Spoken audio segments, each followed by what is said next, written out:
Ciao da Gabriele di Stati Calmo, il canale che tramite vari ambiti della statistica aiuta la tua azienda a prendere decisioni più rigorose. Oggi ti parlo di una cosa che ho già affrontato anche su Spotify, ossia il cosa può spiegare il tuo fatturato. Forse saprai che il cosiddetto ciclo economico può spiegarti il fatturato. Tutti gli imprenditori vorrebbero un fatturato scollegato dal ciclo economico, ad esempio, anche in fase recessiva non hai cali di fatturato. Voglio mostrarti come puoi ottenere dati, ad esempio, per verificare proprio questa cosa, ossia il tuo fatturato dipende dal ciclo economico. Io ho digitato su Google questo e mi vengono fuori una serie di siti. Questo non ci interessa, ma ci interessa andare sul sito dell'Istat. Qui vedi che abbiamo soltanto questo tipo di selezione di codice Ateco. Se noi andiamo in quest'altra scheda, possiamo selezionargli qualcosa di ancora più specifico con i suoi tempi. Io deseleziono tutto e vado a pescare il codice che mi interessa, cioè questo. Bada bene che ovviamente non ci sarà quella 6 cifre. Tu dirai, ma perché non lo scrivi sopra in trova la selezione? Perché bisogna conoscere il sito, è abbastanza lento, mi conviene pescarlo a mano. Tra l'altro io il computer ce l'ho già sugli giri perché a livello di processore è un sito molto richiedente in termini di risorse. Ok, siamo a 63,11, io gli seleziono solo questo. Ti ricordo che prima avevamo solo il 63. Chiaramente anche il 63,11 non è proprio specifico nel mio caso, ma è un qualcosa di un livello più superiore. Quindi dico visualizza i dati e dopo circa 15 secondi di attesa abbiamo questo risultato. Personalizzo disposizione degli assi, seleziono periodo.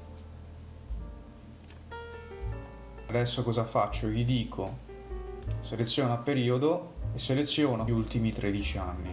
Qui cosa vedi? Nel 2008 abbiamo 9 miliardi di fatturato, nel 2020 all'incirca 9, addirittura meno. Ma rimane la considerazione sulle ore lavorate. Col tempo si è diventati più produttivi, servono meno ore per avere un certo output di fatturato. Si vede chiaramente che fra il 2012 e il 2013, cioè l'ultima recessione e l'ultimo dato, praticamente non c'è stata una ripresa. Quindi da queste due schede che ti ho fatto vedere puoi intuire che questo settore non è messo proprio bene. Andiamone a vedere un altro.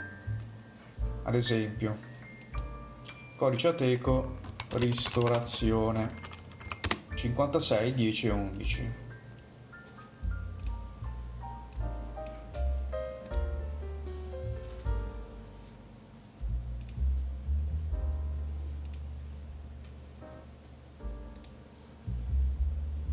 Eccolo qui, vediamo innanzitutto un mercato con molto più fatturato. Questo dato io non lo prenderei come rappresentativo perché col Covid ovviamente li ha danneggiati fortemente, ma non tanto per il Covid, ma io sottolineerei per le misure prese fatte un po' a zig-zag. Quindi io mi fermerei qui.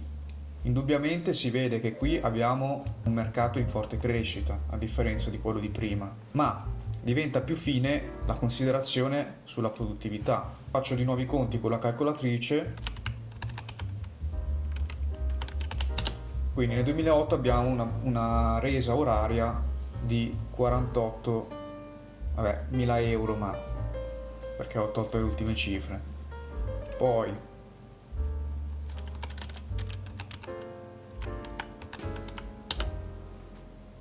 e come puoi vedere abbiamo avuto anche qui un aumento della produttività. Nota che questo settore, nonostante la recessione del 2013-2012, è comunque in crescita. Proviamo a cercare un altro settore.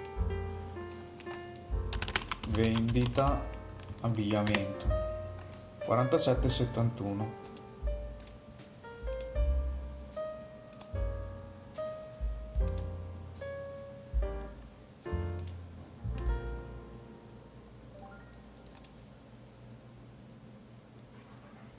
E qui abbiamo più o meno la considerazione di prima, l'anno del Covid lo tagliamo fuori perché anche loro hanno sofferto per le restrizioni, prendiamo dal 2008 al 2019 e varia più o meno la considerazione del mio mercato. Un aumento di poco meno del 10%, a fronte però di meno ore lavorate, quindi la produttività indubbiamente è aumentata. C'è stata però una ripresa rispetto al periodo di crisi dell'ultima recessione. Quindi tu cosa puoi fare? Se hai una azienda che opera da almeno 10 anni, in alternativa non puoi fare molto perché non abbiamo i dati aggregati per mese, potresti creare una colonna per il fatturato del settore, una colonna contiene i dati esportati del tuo fatturato, fai una semplice correlazione, va verificata la significatività perché il campione è molto basso, quindi se hai una correlazione di 0,2 molto probabilmente non è significativa. Se ce l'hai dello 0,4 è più probabile che è significativa. Comunque,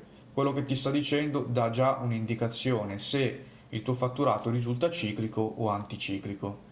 E ovviamente tutti noi vogliamo un fatturato non ciclico, perché significa che stiamo lavorando meglio di tanti nel mercato e quindi possiamo andare orgogliosi di questa cosa. Se non operi da così tanti anni e non possiamo nemmeno trovare i dati mensili, la cosa si fa molto più laboriosa.